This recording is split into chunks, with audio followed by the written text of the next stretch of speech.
What's up, guys? Welcome to the channel. I just wanted to say real quick, if you enjoy the video, if you give me a thumbs up, I would really appreciate it. And feel free to make any comments you have about opinions or questions.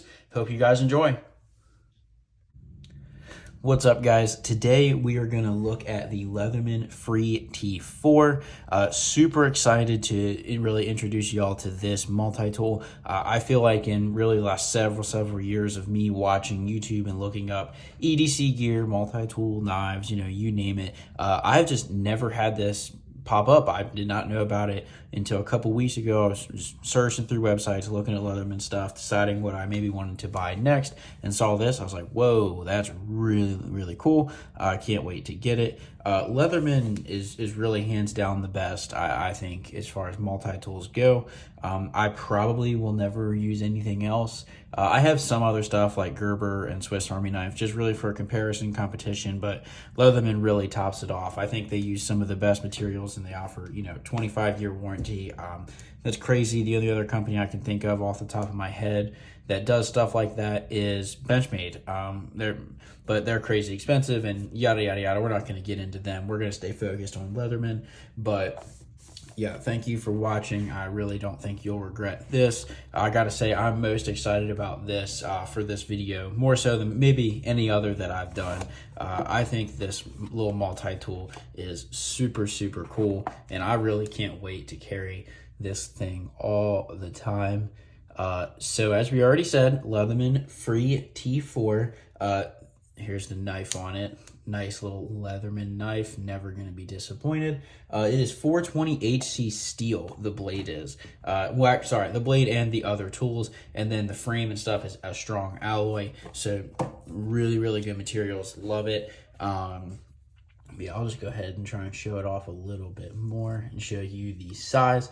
So what partly drew me to this as so far is I know some people that would agree that Leatherman is really good, but they don't want to carry the big Leatherman tools. I feel like that's kind of what the Leathermans are known for. Like if you want something small, slim, light, you maybe are going to get the Gerber Squirt, Swiss Army knife, or maybe some other brand. But I at least recognize Leatherman as they're amazing, fairly priced, I would say. They're just a little bigger, and I don't care about that because I wear jeans a lot. But if you wear shorts, I could see how you're not going to carry the Leatherman Wave Plus, for example, in your mesh shorts. Just ain't gonna happen. Sure, you can put it in a book bag, but that's if you're carrying a book bag.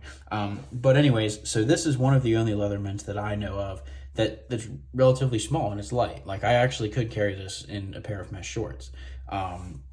But yeah, that's really what drew me to it, and I can't wait to get into all the features that this has.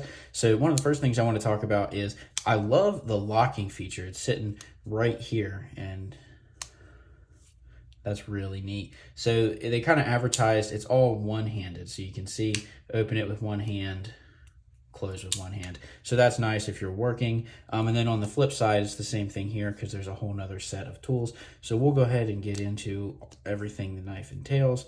So they describe it as several screwdriver options. So here's your flathead screwdriver, option number 1, and then of course you have your sanding and filing tools. I think there's a plethora of things you could use this for, to as far as nails all the way up to real work stuff.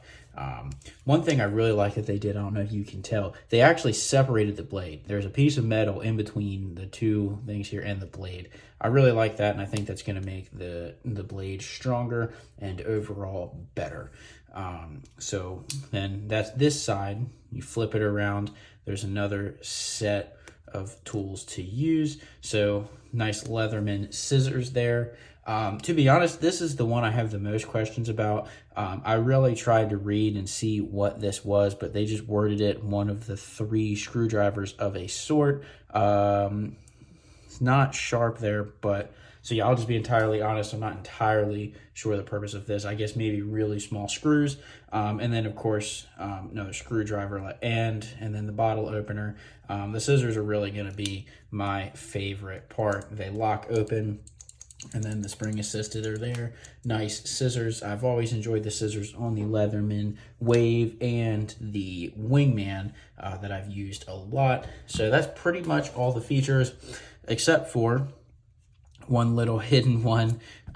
They do have a little pair of tweezers, so it's almost like they took that out of Swiss Army Knives book. All Swiss Army Knives have little tweezers and a pick, but that's a nice little feature. And plus, this is metal, and several of the Swiss Army Knives are plastic.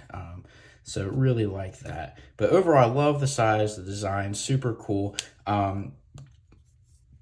Multiple color options. I think this one they said was mint, but they had an evergreen, like a yellow one, navy blue, and then just actually like their metal color. But we'll go ahead. So this is a Leatherman Wave, just to give you some size comparison and see. So it'll be a good bit smaller of my multi-tool. It's a fraction of the weight. I'll go ahead and show that. Hopefully most of you have seen a Wave or have a general idea of the size. I'm just trying to give you a comparison because it's not tiny. Like, it's good size for your hand, but it's much smaller and lighter, that I feel like people who would not carry this Leatherman, or really Leathermans in general, because they are bigger. I mean, they are. Maybe you'd try this. I think this is really, really awesome. And then if not this, here is the Wingman. I'll go ahead and show you the size comparison there. Obviously, yeah, they're different tools, but I'm just trying to hopefully show something that maybe you do have or have held, just to show you a size reference, because I was a little bit thrown off. This isn't quite the size I thought it would be. I actually thought it was going to be a tiny bit smaller, but nevertheless, it's plenty light. It's actually even lighter than I thought it was going to feel, but the handle and frame is just a little bit bigger, and I'm not upset about that at all, for sure. So that's in comparison to some other Leathermans. And then here's a little Gerber squirt. So I'll just show you. So if you really want only as big as a Gerber squirt, then this still probably won't work for you. But I feel like if this is just too big for you, I'm just not sure. You must be wearing some really light mesh shorts. Maybe you're going for a run or something. But overall, really, really excellent. Nice pocket clip on it as well. I feel like the Wave, for example, it comes with almost a sheath type thing. Like, you do get a clip with this, but this is really meant just as much to be on your belt as it is in your pocket. This is really a definitely in your pocket purpose, and I really, really like that. Really, the only main difference is, the only thing that this free T4 doesn't have is the pliers, obviously. But that's just going to be a trade-off if you don't want to carry something this big, and that's obviously up to you to make. I am going to be looking at what is the smallest Leatherman that does have pliers, so definitely subscribe if you're not subscribed yet, if you'd be interested in seeing this kind of stuff and this kind of discussion in the future. Another thing I definitely will be doing while I'm on this topic is I'm going to be comparing this to multiple really other Leathermans, the Swiss Army Knives, the Gerber squirts, doing full videos on that kind of thing. Just because I really hope this is going to be very popular. It's popular in my mind. I really, really like it so far and cannot wait to carry it a ton. Price-wise, it's at $70 on Amazon, and I think that's about the same price on the Leatherman website as well. So that's really not too bad in my mind. I know the Wave gets over $100. I think this Wingman is about that same price as well, a little bit more. There's not too many Leathermans that are $70 and under. So it's also a little bit more affordable option compared to other Leathermans as well. Another benefit, I think I did mention it is 420 HC steel as far as the tools and blades are concerned. But yeah, super awesome little knife. If you like this video, if you can give me a thumbs up. If you've never seen this before, if you could give me a thumbs up. And if you have and you used it, let me know what you think in the comments. Yeah, and with that being said, I'll see you guys next time.